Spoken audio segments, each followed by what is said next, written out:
నాకు 18 సంవత్సరాల వయసు ఉండేటప్పుడు నేను ఇంటర్మీడియట్ చదువుకుంటున్న రోజులు అవి. ఇంటర్ చదువుతున్నాను నేను. నాకు అప్పుడు 18 సంవత్సరాలు.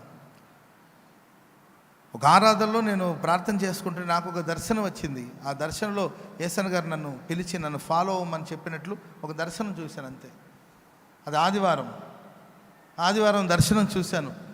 సోమవారం పర్మిషన్ తీసుకున్నాను యేసన్న గారి దగ్గర. మా ఊర్లోనే ఉన్నారు యేసన్న గారు. అప్పుడు పర్మిషన్ తీసుకున్నాను. మంగళవారం రోజు ధైర్యంగా చెప్తున్నానండి, నేను మంచి మనస్సాక్షితో చెప్తున్నాను. నేను ఆంధ్రప్రదేశ్కి వచ్చేటప్పుడు నాకు తెలుగు భాష వచ్చేది కాదు, తెలుగు మాట్లాడడం నాకు వచ్చేది కాదు. ఇది వాస్తవం, ఇది సత్యం. నాకు మా భాష తప్ప మరొక భాష రాదు. తెలుగు నేను ఎప్పుడు ఆంధ్రప్రదేశ్కి రాలేదండి. ఎప్పుడో ఒకసారి గుడార్ల పండుగకి అందరితో ఎక్కడెక్కడో ట్రైన్లు మార్చి తీసుకొచ్చారు.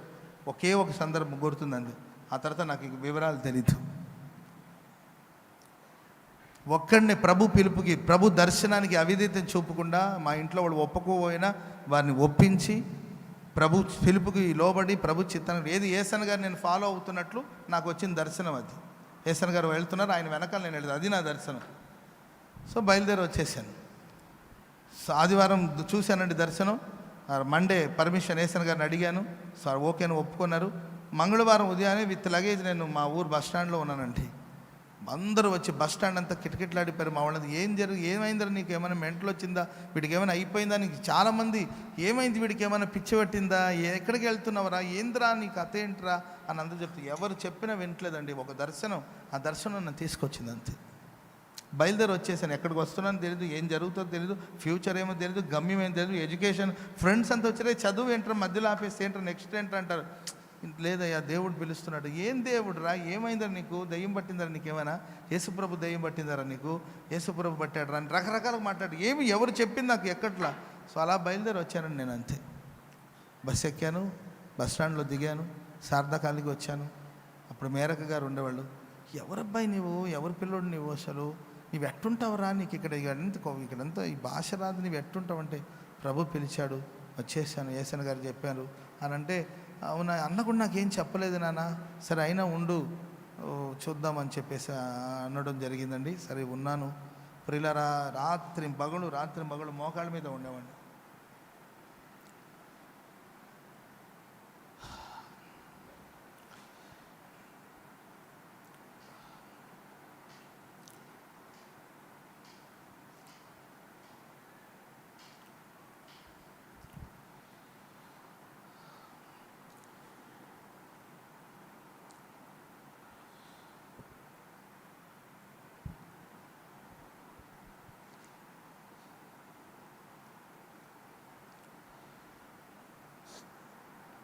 ఎందుకు వచ్చానో నాకు అర్థం కాల, ఎందుకున్నానో కూడా నాకు అర్థం కాల.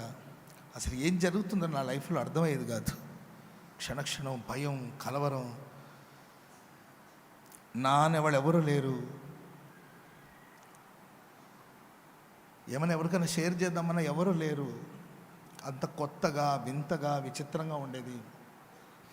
యేసన్న గారు ఎప్పుడో ఒకసారి వచ్చేవాళ్ళు, పలకరించేవాడు. క్షణక్షణం భయంగా, బాధగా ఉంటే, నాకు తెలిసిన మనిషి ఎవరైనా ఉన్నారు అంటే అది దేవుడు తప్ప ఇంకొకరు లేరండి. దేవుడు తప్ప ఇంకొకరు, నాతో మాట్లాడగలిగిన వాళ్ళు,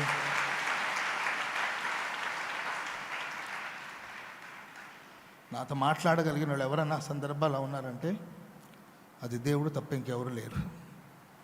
కాబట్టి ఇంకా మాట్లాడాలి కదండి, మనుషులం కదా మనం, మనుషులు కాబట్టి మాట్లాడాలి. కాబట్టి నా ప్రభుతోనే మాట్లాడుతుండేవాడిని, పిచ్చి పిచ్చిగా, అమాయకంగా. నాకు ఏ తోస్తే నోటికి నాకు ఏ తోస్తే అదే ప్రభుతో నేను మాట్లాడుకుంటూ ప్రార్థన చేస్తూ ఉండేవాడిని. కానీ ప్రతిదీ నా లైఫ్ అంతా దేవుడు ఒక దర్శనమేనండి. ఎవరో ఉన్నారో నేను ఇంత దూరం రాలేదండి. దేవుడు నా కళ్ళలో ప్రదర్శించిన ఒక దర్శనం, నా గుండెలో పుట్టించిన దర్శనం నన్ను ఇంత దూరం తీసుకొచ్చింది, ఇక్కడ నన్ను నిలబెట్టింది.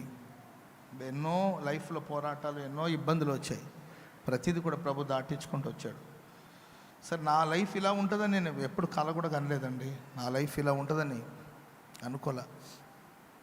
చాలామంది ఉన్నారు సేవలో, నాతో పరిచయం చేసిన వాళ్ళు అందరూ చెప్పేవాళ్ళు, అయ్యా బ్రహ్మన్న నీవు సంథింగ్ స్పెషల్ అన్నా, నీ పట్ల దేవుని ప్రణాళిక ఉంటుంది, బాగా ప్రేయర్ చేసుకున్నానని చెప్తుండేవాళ్ళు, కానీ దేవుడు మనల్ని దీవిస్తాడని తెలుసు. కానీ లైఫ్ ఇంత బ్రైట్గా, లైఫ్ ఇంత ఆశీర్వాదకరంగా, ఇంత బాధ్యతగా, ఇంత భారమైన సేవ నేను చేస్తానని నేను కల్లో కూడా అనుకోలేదండి. అనుకోలే. ఏదో ప్రభు నమ్మాం కాబట్టి ఈ దర్శనం మనకి ఇచ్చాడు, మనం ప్రభు సేవ చేస్తామని నేను ఇంత దూరం రావడం జరిగింది. తర్వాత సేవలో నాకు అప్పచెప్పిన దాంట్లో ఏదో దేవుని మందిలో ఊడ్చుకుంటుంటే చాలు. చాలా చిన్న చిన్న కోరికలు అండి నాయి కూడా. అది చాలా చిన్న చిన్న కోరికలు. మందిరం ఊడ్చుకుంటుంటే చాలు, పరిశుద్ధుల పాదాల దగ్గర కూర్చుంటే చాలు, పరిశుద్ధుల చేతుల మీద నీళ్లు పోస్తే చాలు, ఎప్పుడన్నా దైవజనులు నా వైపు చూసి చిరునవ్వు నవ్వి ఎరా బాగున్నావరా అని అడిగితే చాలండి, మనసు పులకించిపోయేది.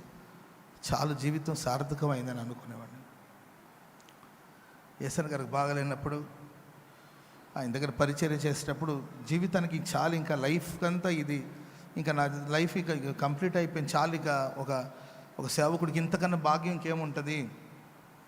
దేవుడు నా జీవితం, నేను ఎందుకు పుట్టానో, ఏ కారణంతో పుట్టానో అది సార్థకమైపోయింది, యేసన్ గారి దగ్గర పరిచర్య చేసే భాగ్యం నాకు వచ్చిందని నేను మురిసిపోయిన సందర్భాలు కూడా ఉన్నాయి. అదే నా ప్రపంచం, అదే నా కోరిక. నేను అలా ఊహించుకుంటూ వచ్చాను.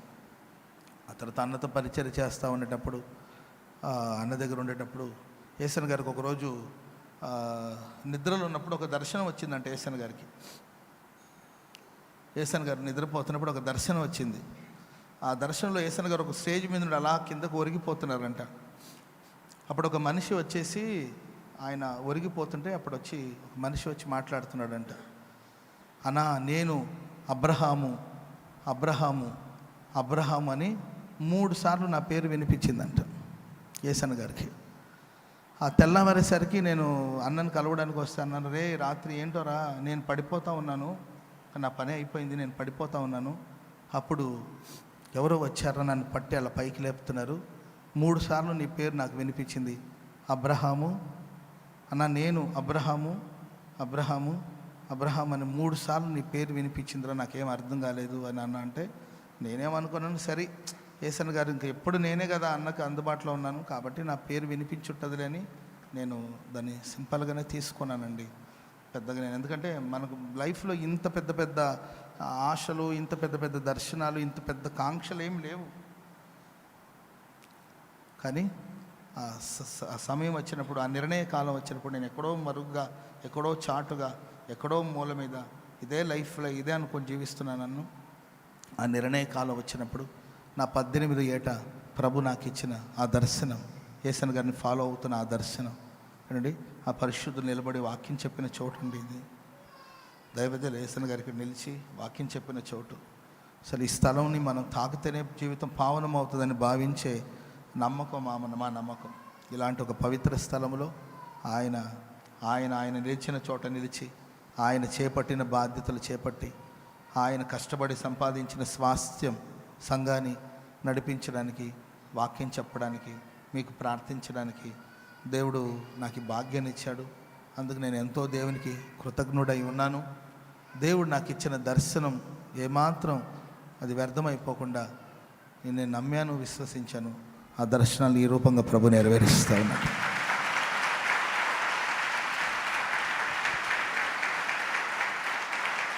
హల్లెలూయా, హల్లెలూయా. ఈ స్థానానికి నేను ఏదో దొడ్డిదారిలో వచ్చింది కాదు. ఈ స్థానానికి నేను ఎవరో రికమెండేషన్ మీద కూడా వచ్చింది కాదండి. ఎవరో పుషింగ్ ఇచ్చి, ఎవరో సపోర్ట్ ఇచ్చి, ఎవరో ఒకరి చేతి సహాయంతో నేను ఇక్కడికి రాలేదండి. దేవుడు దర్శనం ఇచ్చాడు, ఆ దర్శన ప్రకారం నన్ను నడిపించాడు. దైవజనులు యేసన్ గారికి ఏంటండి ఆ ప్రత్యక్షతను దేవుడు ఇచ్చాడు, దైవ సేవకులకు ఆ ప్రేరణను ఇచ్చారు. వాస్తవంగా యేసన్ గారు కూడా తెలుసు నా విషయం ఏంటో, నా బలహీనతలు ఏంటో, నేను ఎంత చిన్నవాడినో, నాకున్న నాలెడ్జ్ ఏంటో, నా జ్ఞానం ఏంటో అంతా తెలుసు యేసన్ గారికి. యేసన్ గారికి తెలియంది ఏం కాదు. కానీ ఆయన కూడా ప్రభు వారికి చెప్పిన మాటకి లోబడి, ప్రభు వారికి ఇచ్చిన ఆజ్ఞకు లోబడి, ప్రభు ఇచ్చిన దర్శన ప్రకారంగానే ఈ కార్యక్రమాలను చేశారు. ప్రభు ఆశీర్వాదకరంగా నడిపిస్తున్నాడు. ప్రపంచవ్యాప్తంగా దేవుడు నన్ను తీసుకెళ్తున్నాను. నేను ఏ దేశానికి వెళ్ళినా కళ్ళనీళ్ళతో ప్రార్థన చేసుకుంటాను. మనమేంటి, మన సిచ్యువేషన్ ఏంటి, మా ఇల్లు ఏంటి, మా బ్యాక్గ్రౌండ్ ఏంటి, మా ఫ్యామిలీ ఏంటి, దేన్ని బట్టి నేను ఇంత దూరం వచ్చాను. సరే, నేనేమైనా చదువుకొని పెద్ద నాలెడ్జ్ సంపాదించానా, ఏంటి నేనేంటి ఇంత దూరం రావడం ఏంటి, సరిగ్గా మాట్లాడడం కూడా చేతగానే వాడిని కదా, నన్ను దేవుడు ఇలా ఆశీర్వదించడం ఏంటని నేను ప్రతి చోట దేవుని నామాన్ని మహిమపరుస్తూ ఉంటాను. ప్రియులారా, ఈ వివరాలన్నీ మీకు ఎందుకు చెప్తున్నాను, ఈ సాక్ష్యం నేను ఇప్పటికే కొన్ని వందల సార్లు చెప్పుంటాను. ఎందుకంటే నా లైఫ్ని దేవుడు అలా మార్చాడు, నా లైఫ్ని దేవుడు అలా ఆశీర్వదించాడు, నా జీవితాన్ని దేవుడు అలా మార్చాడు. ఒకప్పుడు దేనికి పనికి రాకుండా నిష్ప్రయోజనంగా ఉన్న బ్రతుకుని మహిమకరంగా ప్రభు మార్చాడు.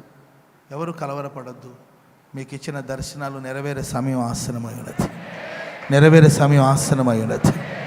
దర్శనానికి భిన్నంగా సమస్యలు రావచ్చు, కానీ దర్శనాలు మారదండి, మన గురి మారదు. గాలి వాన సుడిగాలు వచ్చి మన దుమ్ములో ఆ గాలిలో కొట్టుకెళ్ళిపోతామనే సందర్భాలు రావచ్చు, కానీ ఏదో ఒక రూపంలో నా దేవుడు ఏ సుడిగాలి నేను అడ్డుకునిందో అదే సుడిగాలి ద్వారానే దేవుడు నేను ఆ గమ్యాన్ని తీసుకెళ్ళి జాయిన్ చేరుస్తాడు దేవుడు. స్తోత్రం చెప్పడం గట్టిగా.